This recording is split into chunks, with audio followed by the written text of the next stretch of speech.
Hola, queridos amantes de los símbolos. Hoy tenemos un tema que espero que sea de su interés. Simbolismo astrológico.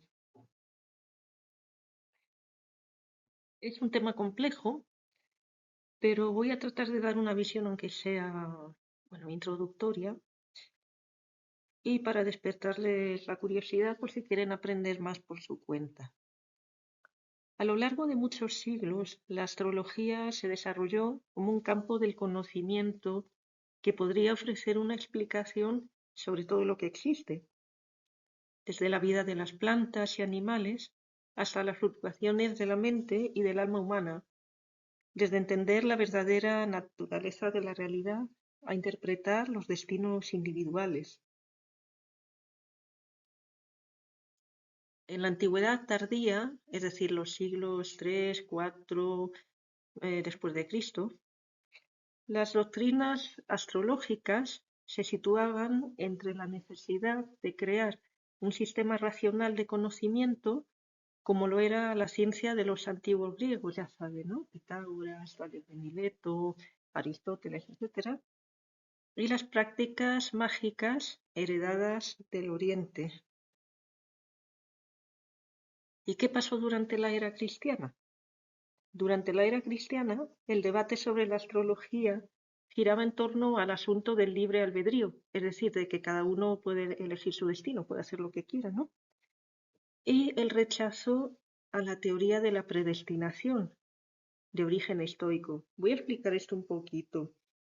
El estoicismo era una corriente de pensamiento de la antigüedad, de la época de los antiguos griegos y romanos. Por ejemplo, uno de los personajes más importantes y más conocidos que practicaba este tipo de pensamiento fue Séneca. Los estoicos creían que todo a nuestro alrededor opera según una ley de causa y efecto que dota al universo de una estructura racional.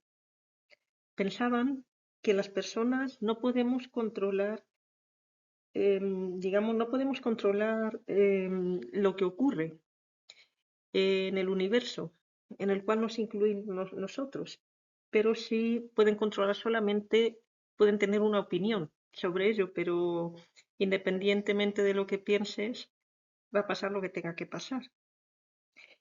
Por tanto, los estoicos tenían una visión del mundo determinista, donde nada sucede al azar. Como digo, pues tú ya no tienes control sobre lo que te va a ocurrir. Mientras que por el contrario, en la religión cristiana, por lo menos en la vertiente católica, después de la reforma de Lutero, el ser humano sí tiene control, tiene capacidad de decidir y de cambiar su supuesto destino. La Iglesia Católica resolvió el dilema, es decir, el dilema entre si los astros o los fenómenos naturales, digamos un eclipse, una inundación imprevista, em, afectan el destino de los hombres, o sea, si pueden afectar o em, hacer que el cuerpo esté bajo la influencia del destino y de los fenómenos celestes, la Iglesia pensaba que aquello era posible. Pero a la vez, como decíamos hace un momento, también le concedía al alma humana, libertad de acción completa en la elección del destino personal. Durante el Renacimiento, ya saben, amantes de los símbolos, lo que es el Renacimiento, bueno, solo decir que se recuperaron después de, qué sé yo, la ruptura de intercambios culturales en Europa por la desintegración del Imperio Romano, la fragmentación del Imperio Romano con las invasiones de los pueblos germánicos que llegaron del norte y del este de Europa y también con más tardíamente la peste negra que fulminó como al 80% de la población europea, pues fue como un principio nuevo en el que, ya que la Iglesia no había podido, digamos, contener la peste negra, habían muerto obispos, papas, sacerdotes, frailes, etcétera. Bueno, pues La gente vuelve la mirada a los intelectuales y demás a otros saberes, no necesariamente que tengan que ver con la religión cristiana, y toman mucha valía las copias que se pudieron rescatar de textos antiguos, de textos de la antigua Grecia y de la antigua Roma. Y por ello, durante este periodo, que comienza como a finales del siglo XIV, o sea, no es que un día la gente se levantase y dijo, ay, somos renacentistas. No es eso, es simplemente un término este de renacimiento para orientarnos un poco temporalmente. Entonces, durante el Renacimiento, hubo un renacer de la astrología entre las clases altas que se reflejó en cartas astrales hechas al momento del nacimiento y en pronósticos sobre las vidas de personas ilustres, religiones, naciones y reinos.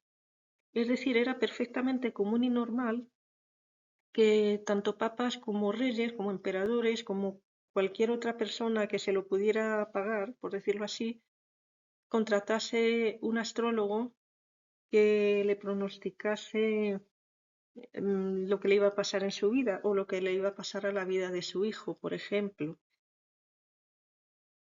Aquí tenemos un cuadro de Guido Cagnacci que representa la personificación de la astrología de las esferas. La astrología de las esferas es una disciplina pseudocientífica, claro, pseudocientífica para nosotros en aquella época era completamente creíble, como nosotros entenderíamos una corriente científica moderna, ¿no? Entonces es una disciplina pseudocientífica nacida en la transición entre la concepción medieval del firmamento y la astronomía copernicana. Ya saben ustedes que en la Edad Media se pensaba que la Tierra era inmóvil y que era el centro del universo. Después los planetas estaban en esferas, digamos, em, la Tierra no se movía, eran los planetas, incluido el Sol, los que giraban alrededor de ella, haciendo círculos concéntricos. Y al final de todo lo que se conocía y de todo lo que se suponía que existía, estaba la estrella de perdón, la esfera de las estrellas fijas, que eran como, digamos, agujeritos, las estrellas, que dejaban ver el esplendor de la luz divina. Y esto de la astronomía copernicana se refiere a Nicolás Copérnico, que fue un astrónomo, un estudioso de los cielos del siglo XV, que cambió esa idea de ver las cosas y que dijo que no, que era el Sol el que estaba en el centro y que tanto la Tierra como los demás planetas se movían en torno a él. Y aquí tenemos una representación como de la transición entre una forma de pensar y la otra. Los libros que vemos en esta pintura y el globo de los cielos, subdividido en 12 casas astrales, denotan la identificación renacentista de la astronomía y la astrología. Es decir, que aunque la gente, personas como Copérnico y otros contemporáneos, querían saber cómo funcionaba el sistema solar, o sea, em, cómo funcionaban los cielos desde el punto de vista físico, pero también seguían creyendo firmemente en la influencia de los astros según qué planeta, qué casa era dominante en el momento en que naces y demás.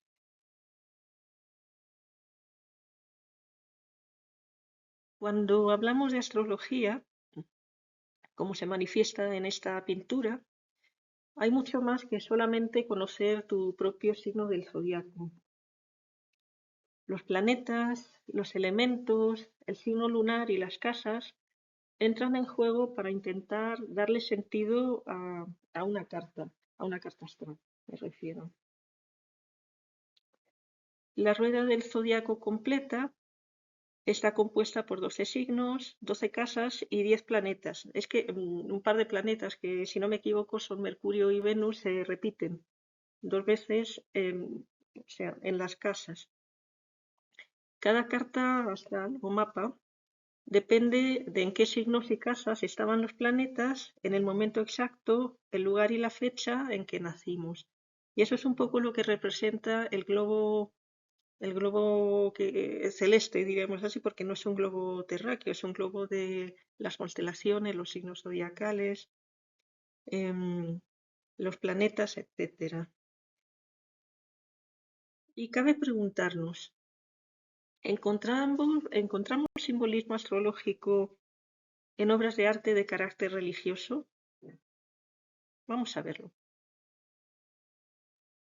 Mientras el Antiguo Testamento contiene solo referencias esporádicas a las prácticas de adivinación celestial de los egipcios y los babilonios, pueblos ambos que esclavizaron a los hebreos, como se lee en la Biblia, los evangelios, en particular episodios como la adoración de los magos y la crucifixión, llenaron la revelación cristiana de importantes implicaciones astrológicas que llevaron a una transformación radical del concepto de tiempo, de cíclico a lineal.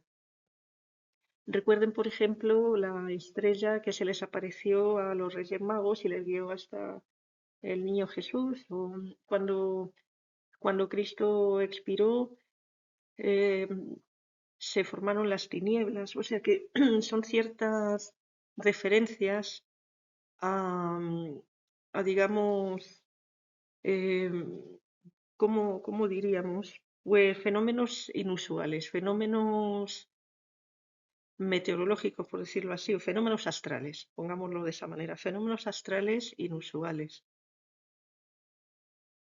Lo que queremos decir aquí es que, por ejemplo, en las tradiciones culturales de la Grecia y la Roma antiguas, el tiempo se concebía de manera circular.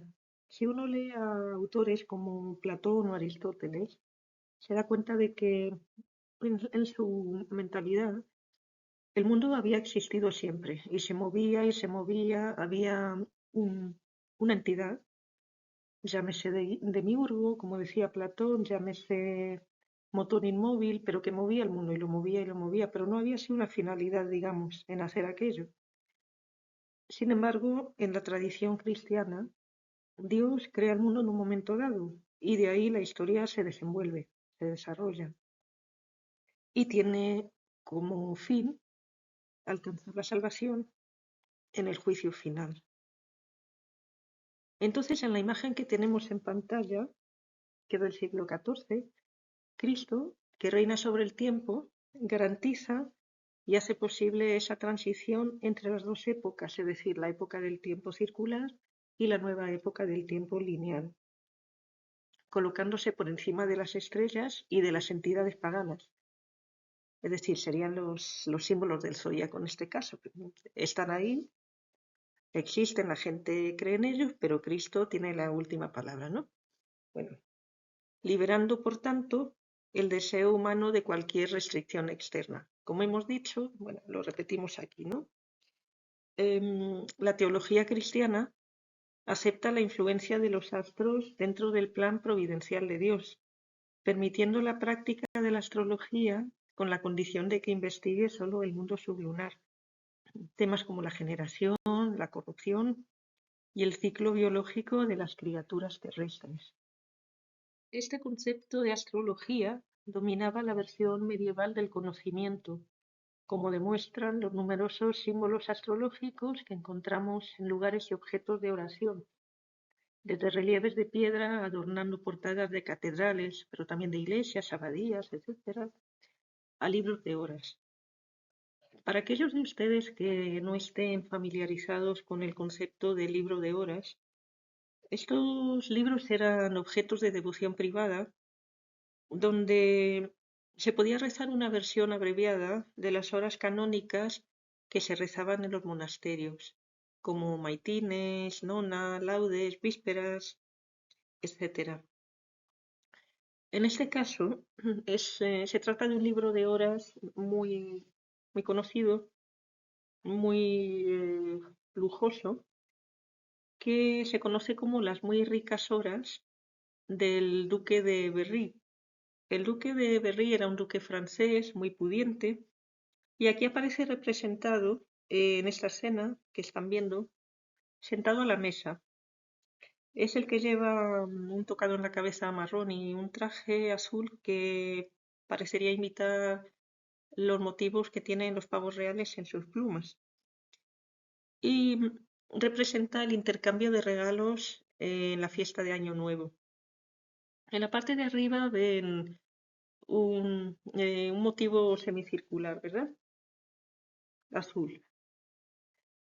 Pues en el semicírculo de afuera vemos el paso de la constelación de Capricornio a la constelación de Acuario, que es lo que coincide con el solsticio de invierno aproximadamente, que se fija, bueno, más o menos oficialmente en el 21 de diciembre.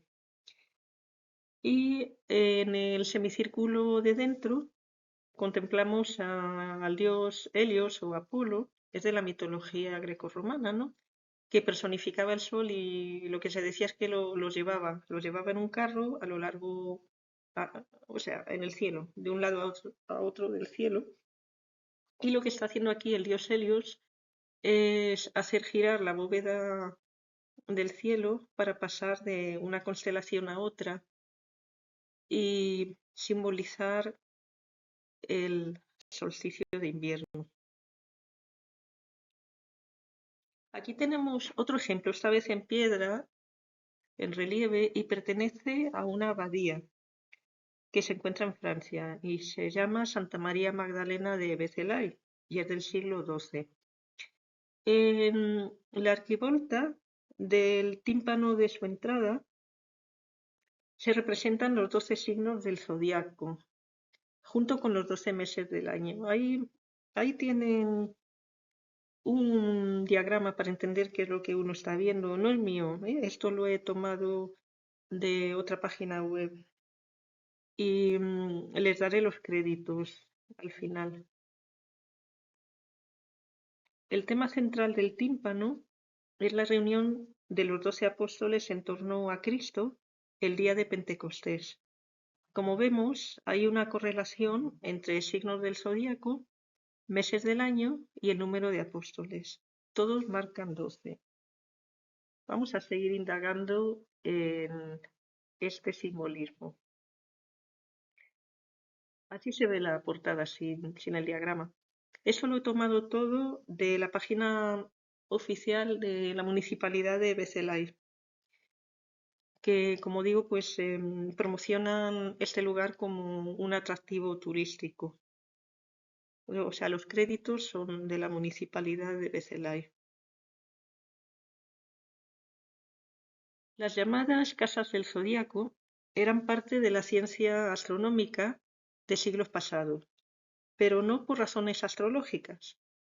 Es decir, la inclusión de estos signos zodiacales en las catedrales, iglesias y basílicas no tenía absolutamente nada que ver ni con horóscopos ni con ninguna otra práctica adivinatoria, sino, en cambio, con simples razones astronómicas, de medición de los cuerpos celestes a partir de las constelaciones que se podían ver en el cielo en determinadas épocas del año.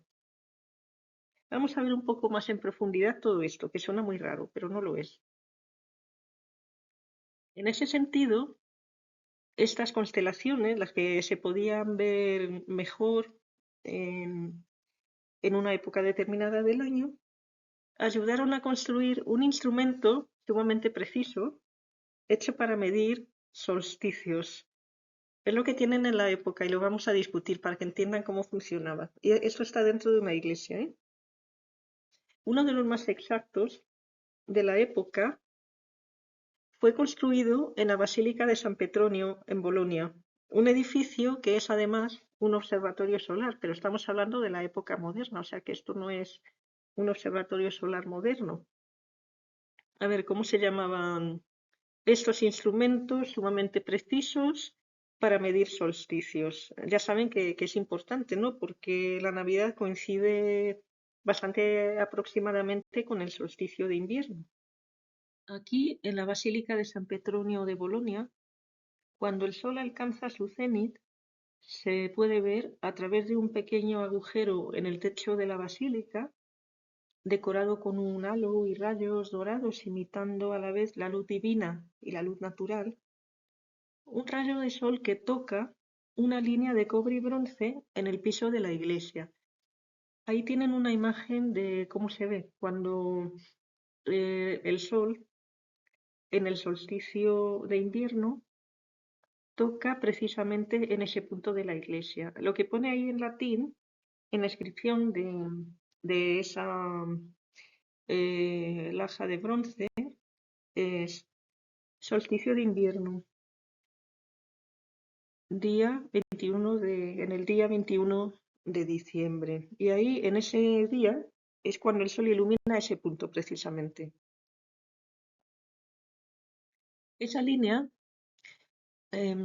corre a través de más de la mitad de la longitud total de la basílica. Donde termina la línea se encuentra entonces esa constelación de signos zodiacales, números romanos y referencias a solsticios, calendarios y otros elementos de la ciencia astronómica. Es decir, el Sol se va desplazando y cada tanto la línea termina y nos encontramos en un signo zodiacal determinado. Luego la línea continúa, vuelve a terminar y nos hallamos en otro signo zodiacal cualquiera, hasta que al final llega al solsticio de invierno el 21 de diciembre. Esta línea es lo que se llama una línea meridiana. Esta sigue siendo la de San Petronio, ahí en enero, en el mes de enero. La línea meridiana implica la incorporación de elementos astronómicos en la arquitectura religiosa. Un ejemplo en el que podemos encontrar la ciencia y la fe trabajando en equipo, en este caso para poder seguir el calendario litúrgico.